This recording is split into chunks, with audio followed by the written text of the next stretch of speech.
What's happening, team? It's Liam and this is After Dark, where I review AEW Dark. Now, why am I doing this? Well, every other show seems to have someone reviewing it or grading it or whatever they want to do with it, and I thought, well, I love AEW Dark. I think it's fantastic and I think he's missing a bit of a spotlight. Now, I'm not going to look at this from a point of view of was this match good or was this match bad. What I love about Dark is the fact that it's new people, it's inexperienced people, it's a mix of talent, and there's not particularly a story-driven line element to it, although there are some. It's more of a case of getting these people on TV in front of a camera and developing them.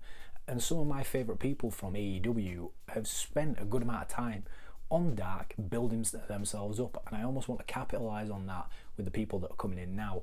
So for me, Dark is very much a proving ground, and what I'm going to look at is the character, the way people move around and that sort of stuff, and try and pick out the golden nuggets from the people that are appearing on Dark. This is by no means a knock on anybody that appears on Dark. If there's any negative critique, shall we say, I'm not saying that they're a bad wrestler. There must be a good wrestler if they're appearing on the product. It's just a case of where do we align those talents up, and what can we learn from watching people on Dark about improving ourselves if we are interested in becoming a professional wrestler. So I'm going to go through this match by match and basically just take bits from what I thought was good and what I thought could have done with some improvement. We are looking at the 10th of February edition of Dark, starting out with a 6-man tag. This is the Natural Nightmares of Dustin Rhodes and QT Marshall and Nick Comoroto, the big dude that took on John Moxley a couple of weeks back. And they are up against the Jersey Muscle Society and Vere Morales. Again, I'm pretty sure that I pronounced those right. They've also not left the information about which Jersey Muscle Society guy is which. What I'll probably end up saying for most of these matches, so take this and replicate it unless I say something different. Match was pretty solid. It's exactly what a 6-man tag on the opening of a show needed to be, and what this match was doing was highlighting Nick. I like Nick. I think he's got something about him. I think he's got a great build, he's got a great look, but the straight jacket entrance gear, I don't get. He doesn't translate in ring. Is he meant to be like mental and a bit psycho? I get it because of the hair, but I don't get the straight jacket. That doesn't link in with the way that he moves or the way that he wrestles. I liked the scoop slam stuff that he was doing. You can tell though he was getting tired towards the back end of it, which is why the Beal on Morales, who's a small dude, wasn't as big as it could have been. QT Marshall is an odd one, if I'm going to be honest. I totally get that he's in a coach role, and the best players often don't make the best coaches, and the best coaches may not have been the biggest players in the world. So to look at QT Marshall and go, well, he's never done anything, he obviously can't train people, isn't a fair justification on QT. He did a moonsault because he probably wanted to show that he could do a moonsault. Is that the best fit way of teaching people in wrestling? As like, well, if you can do something, you might as well do it. Maybe not, but I totally get why, because there's probably an element, or there's probably a group of people, myself included, who have been like, who's QT? So showing that he can do some flashy things, despite not being the most athletically looking man in the world, is fair on QT. But again, it's one of those things that, does he need to appear on Dark? Probably to justify him being signed, but could that role have been taken for someone else? And then to finish out the Natural Nightmares, I forgot the name then. Dustin Rhodes looking in incredible shape, moving well. It's helpful for these younger guys to be in with a pro, where it's just things like footwork and timing. To look at the other side of this match, Jersey Muscle Society, outside of the name, I couldn't tell you anything about them. Like, I didn't know if that was meant to be like a play on like the New Jersey Shore type of thing. Yeah, they have like a bit of muscle, but like compared to Nick, they're okay. If they're going down that route, do they need to be more bulked up, like more shredded? Is that the gimmick that they aren't that and they think that they are? I couldn't tell you because they didn't get that chance to shine in the match, but that's okay because they weren't meant to be there. The point of this match was for Nick. And the same way, Morales moves really nicely, he's really fluid. You can tell there's a bit of lucha background in there, I would say. He's a bit small, but you know, who cares? Like, that's it's a new age wrestling really, and the size thing doesn't really matter anymore. Moves well, looked good, was fluid, bumped around well, and to finish off the press bulldog at the finish of this match, class, really nice. And if that was the point of the match, it gets a thumbs up from me. Next match on the card is a tag team match. This is SCU versus Shoddy, Lee Johnson and Aaron Solo. One of the overriding stories going into this is that if SCU lose a tag match, they disband. So there's always that element of like, could this be the last time that we are seeing SCU? One of the main points out of this match is that it's experience versus inexperience. We have got a long established team who have had years in the business against two men that don't particularly have much experience together. I mean, if you want to listen to Anthony Ogogo, they spend all day, every day in the Nightmare Factory. Don't get me wrong, Anthony Ogogo could easily punch me and knock me out with one shot. I have no doubt about that. But his commentary is very much an Englishman trying to be American. But it feels inauthentic when he does it. Just my opinion. So the other team, less experienced. Aaron Solo, more years under his belt. Lee Johnson, less so, 23. I think Johnson moves really well, and the thing that is lacking at the moment is that there's no persona. I couldn't tell you what Shoddy, I don't even think I'm saying Shoddy right, or Shorty, whatever his thing is. That is okay for the moment because he's 23. He doesn't need the gimmick at this moment in time. He just needs to get the reps in. He needs to become comfortable in the ring, which he looks very comfortable in the ring. It's then about being able to tell that story in the ring. Then it's about what character. So what we'll see from Lee, his first name's Lee. His first name is Lee. What we'll see from Lee is that he'll be involved in a story that will then create the persona, rather than having a persona coming in straight away. Moves really well. Good couple of ideas. The one thing that stood out that I was like, I'm not too keen on that.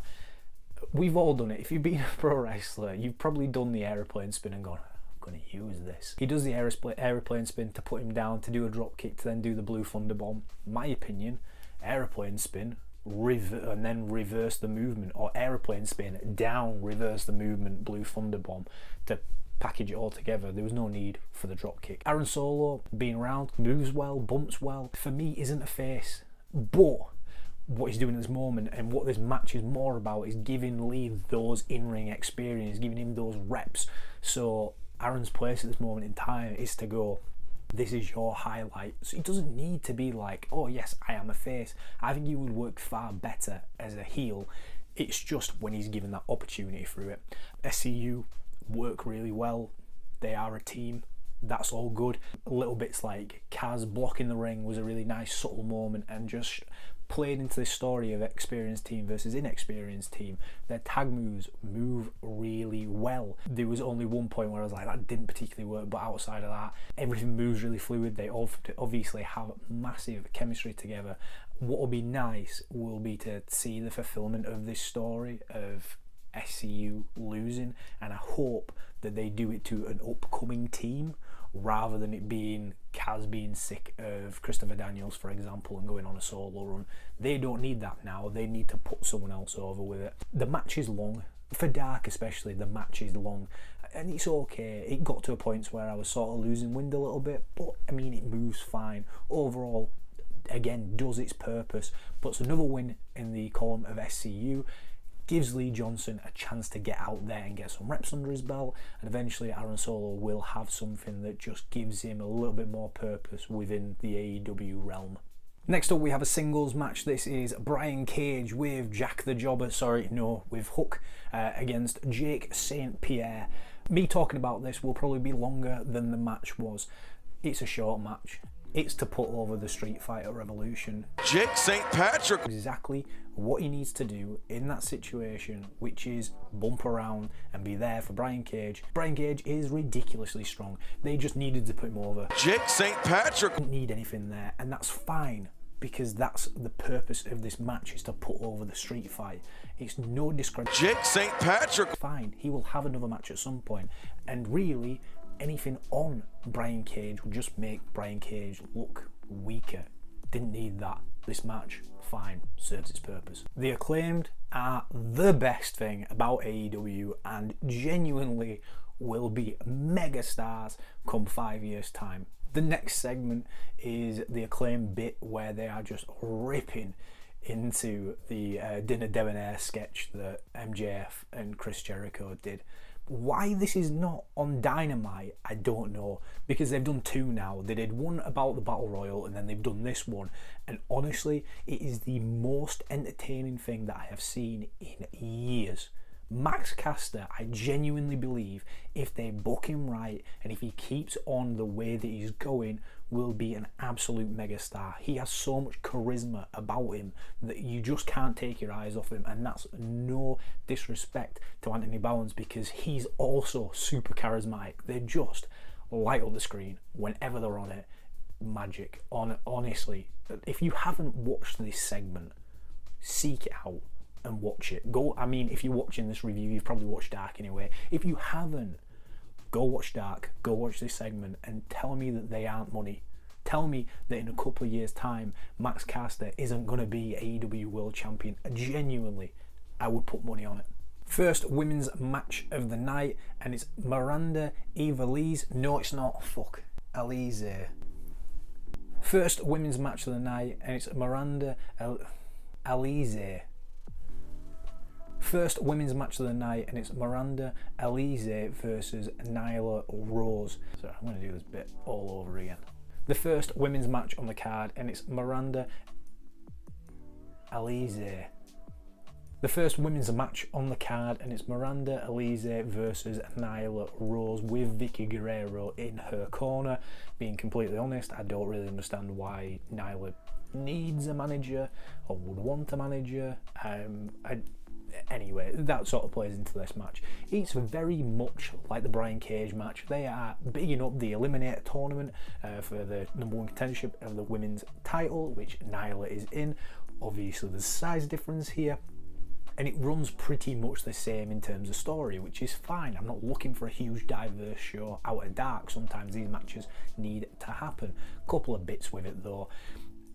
Miranda does a couple of points, and if you listen to the commentary, especially if you are a wrestler or you are in wrestling or you want to get involved in wrestling, listen to Taz, because there's often points where Taz says something that makes complete sense in a wrestling scenario, in the show or in a match, that yeah, he's absolutely correct. One of those comes in this match where Miranda does like a little pause, and he's like, you don't want to be doing a pause at this moment in time when you're dealing with this, and I completely agree with him in a sense of this match is probably one of the biggest matches to date. She's coming back after a bit of time away from AEW. She's against Nyla Rose, who's a former women's champion.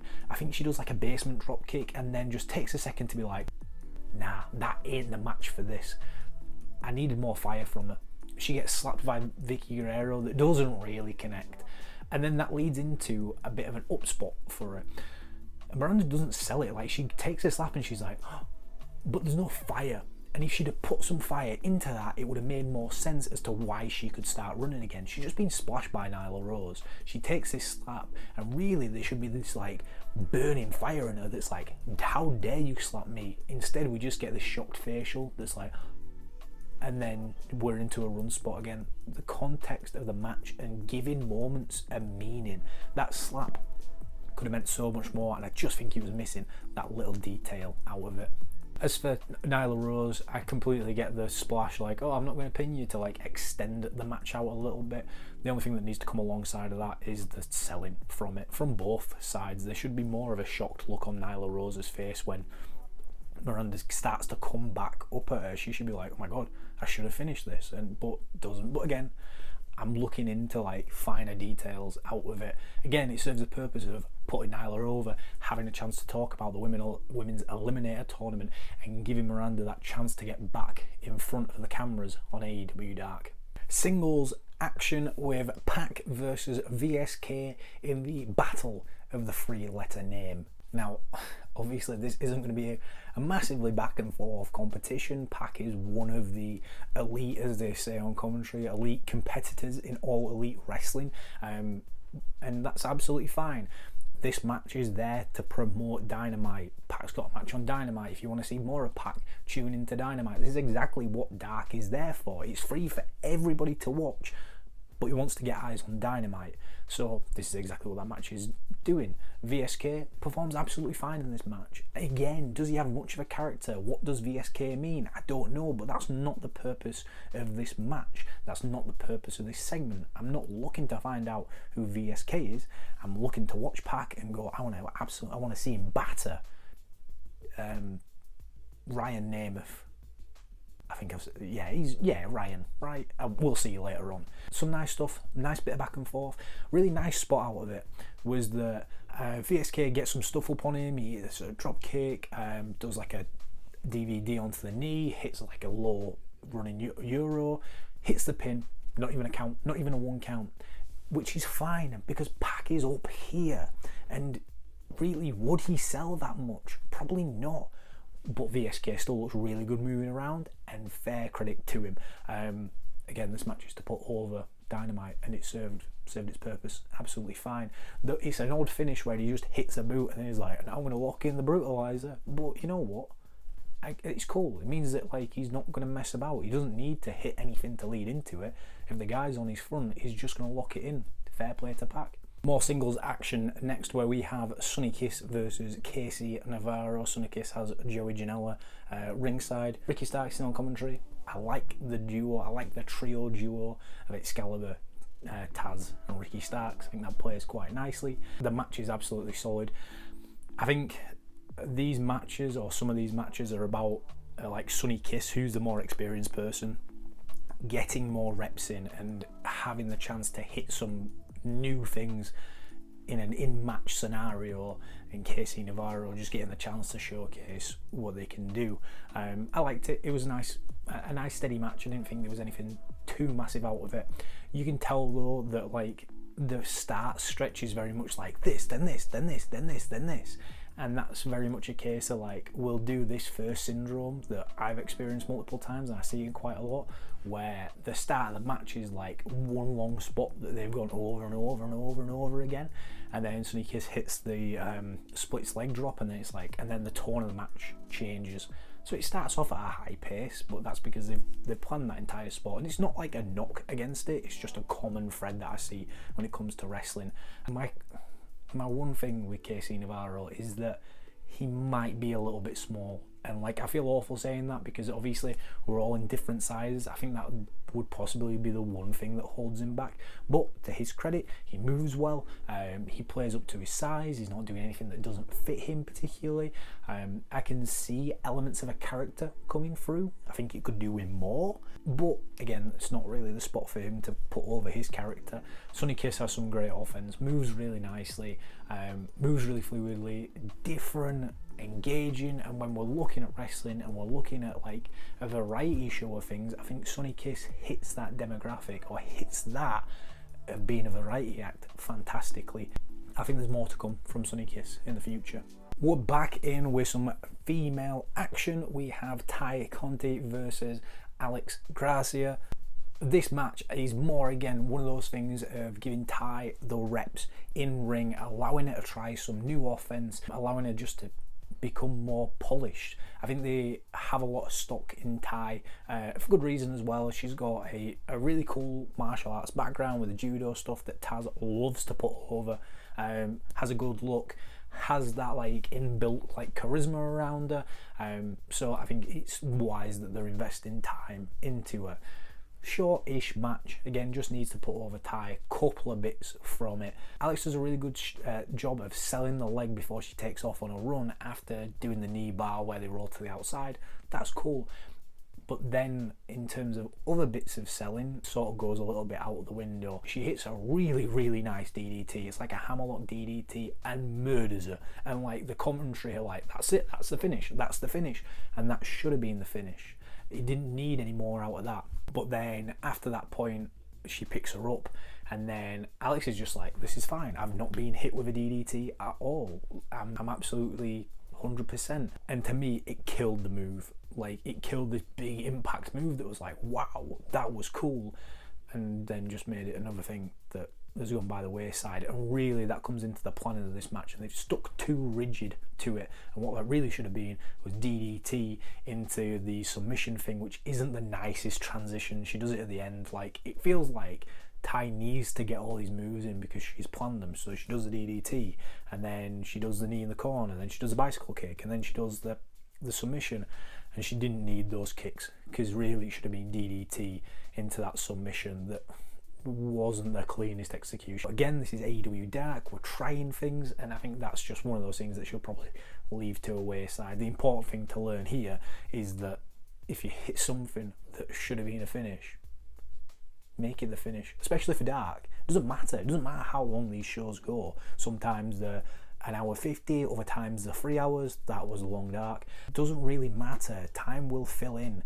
Obviously they have to hit time for Dynamite, but again, I think it's just preserving a move. Am I getting worked by Ryan Nemeth? It's a question that I ask myself anytime that I see him, because I really don't like him. But then, am I being worked by him? And this promo that he starts his match with is an extreme example of that, or an excellent example of it. He talks about how people are jealous of his looks and jealous of his spot and jealous that he's done stuff in Hollywood.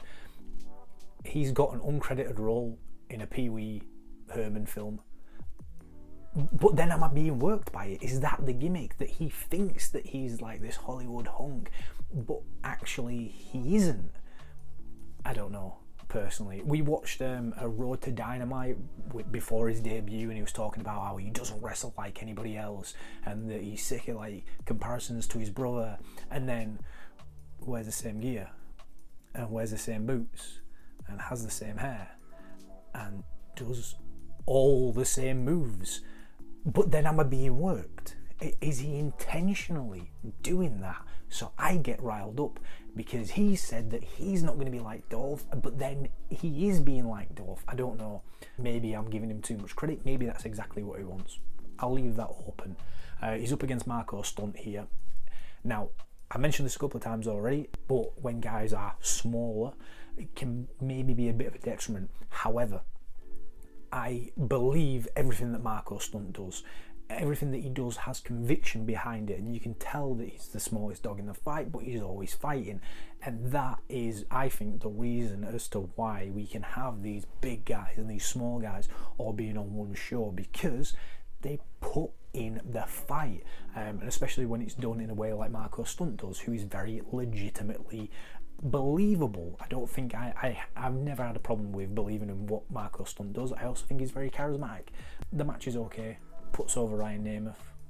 How he doesn't get up for this dropkick. Now, on Dynamite, he hits a dropkick that is way higher than this.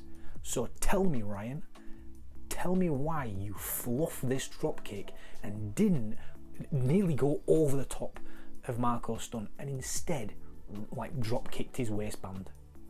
I also think he telegraphs the finish of like the FTR music playing, like just the second before it. You can tell that he's like, we aren't supposed to move from here, we need to stay. I don't know, I get the idea out of it. I don't think it's the best execution of it, because I don't think the themes are memorable enough at this moment in time, and it's just like, oh, there's just some music playing, whereas like a really iconic song with a change of screen, I think would have been a way better way of executing it. But again, that is just what is at this moment in time. Nemeth goes over. Back into tag action, and this is Pretty Peter Avalon and Cesar Bononi, whose name I just love saying, Bononi, against Sean Dean, the captain, and Carly Bravo, who I keep wanting to say Charlie Bravo, but it's not, it's Carly, like iCarly, but with an IE rather than a Y. This match is another plug for Dynamite. PPA and Cesar Bononi are up against Cody Rhodes and someone. Who are they against? I don't know. Who does Cody team with? Someone. I've completely forgotten. That's the tag match anyway. Oh, Lee Johnson. I think it's Lee Johnson, because there's a spot that they should have done that they didn't. Okay, so this is again a prime example of when people talk about, and you'll know this if you've ever done wrestling, where like a vet's like, you need to slow down, kid. Like, what does that mean? But this is a prime example of it. These guys are moving at a fine pace, but if you go back and watch how Pac moves around, how he paces his movement and how he controls the flow of the match, and then come back to this, you will see the difference. And when people say slow down, it's not like they're saying go in slow motion, but there's almost like a level of anxiety that sits in like new and inexperienced wrestlers, and that just needs to be calmed. And I think Bravo doesn't have much experience under his belt. He's another product of the Nightmare family, and Cesaro Bononi also doesn't have a load of experience under his belt. So there's a couple of rickets that come across with it. A couple of bits out of this. The punch spot at the beginning, I see where it's coming from, doesn't work. It didn't make sense. And unless you go, oh, it's because the face, it doesn't serve a purpose. And also, in a tag match, if you're going to come in to break up a tag, come and break up the tag, but don't just step in the ring and miss breaking up the pin, because it doesn't make any sense. It just makes you look like an idiot because you can't break up a tag. And that happens on both sides of it. There's also a messy bit at the end where like the referee's distracted but didn't need to be distracted. Something there like an eye rake or something revolving around the face would make sense for these two men who are into fashion and love their faces to then cause damage to someone else's face. Also, if they are going to be a tag team, PPA and Cesaro Bononi need matching gear. Back and forth action in this next match. It is 10 Preston Vance against Baron Black. Story of this match is, like I say, it's a more back and forth encounter. These two men are pretty equal, but overall we're giving some more time to 10 in ring, and with that it's again to put that polish on someone that I think they're investing a lot of stock in. I think 10's done a great job of his place in the Dark Order, and what they need to do with him, or what he needs to be careful of, is when that Dark Order storyline begins to wrap up at some point, can he make sure that he's ready for that next step up and out of it? So these matches are going to do a really good job of giving him that extra time and that extra polish. Jeans, I don't know whether it fits with Dark Order, because everybody else has gear, and if everybody else didn't have gear and they were all wearing jeans, then I could see it, but everybody else has jeans, so why doesn't 10 have jeans? If he doesn't want to wrestle in gear, that's cool. I don't see the link between it. Baron Black has been a constant feature on AEW Dark. I don't think he'll ever do Dynamite. He might have a couple of matches here and there, which is fine, because I don't think that's the place for him. I think the place for him is to be there for guys like 10. This is no knock on Baron Black. He can work. He's got a good look around him. He's got some sort of gimmick. Phones. He's got a gimmick that's there. I just don't know if they'll ever push him up to the next level. Silence you. Something that Baron Black did that I thought was pretty clever was, for the cutoff, he got the ref involved to hit a punch. Later on in the match, he just blatantly cheats in front of the referee, showing his frustration and showing that he's sort of losing his rag a little bit. I liked that progression. Clever storytelling. And I think he's smooth in everything that he does. Things like the knee drop weren't as clean as they could have been, but sometimes the rickets make it look better, and I think that's one of those instances where the ricket and that looked a bit off made that moment a little bit better. For me, I think there are a couple of points in the match where you can see that 10 is still very new to wrestling. On his bump and feed, he chases the whip, so if you watch it, like, he goes to him to whip him off the ropes. Really, he just needs to stand in the centre of the ring and let Baron come to him. And the finish, I get the idea out of it. Brian Cage does a deadlift powerbomb better, and I don't think that 10 needs to do that, nor can he do it as well as Brian Cage, and he should just leave it. Back with women's single action, we have Red Velvet, who has Big Swole in her corner, versus Diamante, who has Elise in her corner as well. This is another plug for an upcoming show where it is Red Velvet and Cody Rhodes versus Jade Scargill and Shaq in a match that will happen, I assume. Red Velvet is very good and is another one of those people that I think has potential to carry the company or carry certain aspects of the company. Is this match a little bit too early for her? I don't think so. I think actually this is the perfect opportunity for her to go, I'm here, I've arrived. Again, has a charisma around her, carries herself very well, moves very well, and this match is very much to put her over. Diamante does a great job out of it. I wish I had more to say about her, but I just don't. And I don't know whether that's a down point on Diamante because I don't have much to say about her. She's steady away, she moves nice, the corner drop kick was nice that she did, but just doesn't leave me with much of a lasting impression, whereas Red Velvet very much does. Big Swole has a scooter on the outside. Don't know why. I feel like that's one of those things where she has it backstage and she's gone, can I come out with this? And they've gone, yeah, sure, why not? And it's there. Again, we put over Red Velvet, she moves really well, and the finish came at exactly the right time. The biggest moment was the kick into the drop kick, and I was like, yeah, this is it. And we went home, and she showed that intensity to go home. Spot on from Red Velvet. She's someone that obviously a lot of people have tagged her already, and she's in this tag match, but she will be women's champion, maybe not this year, but next year. Final match of AEW Dark this week, and it is Joey Janella with Sonny Kiss in his corner against Jack Evans with Angelico in his corner. Thank the Lord, this episode has had a load of jobber entrances, and thank God we got to hear TH2's classic theme. Honestly, it's the best. And I will be completely honest, on the indie circuit, I've wrestled on shows with Angelico, I've seen him a good couple of times, just never struck me. I didn't get it until I've seen him on AEW Dynamite and Dark, and the dancing has just, there's something about it that I've just gone, yeah, I get it, I'm there with it. So credit to him for winning me over.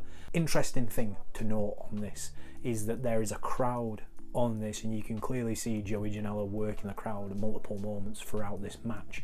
I think that this match has been filmed before the episode of AEW Dynamite last week, the Beach Break episode, to warm the crowd up. So the pace is a little bit higher, it's a little bit longer, they're doing more stuff, and this is unlike a lot of the Dark episodes at the moment, which are filmed in front of just the wrestlers on the outside. So take note of that when you are watching it. If it feels a bit different, there's probably some reason as to why it feels different. This match is to build up Joey Janela against Darby Allin, TNT Championship. It's pretty clear who's going over in this match, but the guys do a great job of making this very entertaining. There's a lot of action that goes into this. I think both of these guys are really unique in how they move, how they sell, what their character is, and that comes forward. I think this is the most dynamite match on Dark this week. My small critique of it, which it's not even a critique, it's just my opinion. Janela hits the package pile driver, 1-2, kick out, sits there for a little bit, goes up, elbow drop. I get, yeah, cool, no worries, kick out of that. But then I think at that point there should be an up ante of Joey Janela going, oh god, I need to go up and hit this elbow, or hits the package pile driver to then go up and hit the elbow. The pacing on the pin just felt a little bit off. But outside of that, both these guys are different, both have like that kooky element to them. I think this match sort of shows that. It's back and forth through it. I enjoyed it. Joey Janela goes over, finishes out the entire show.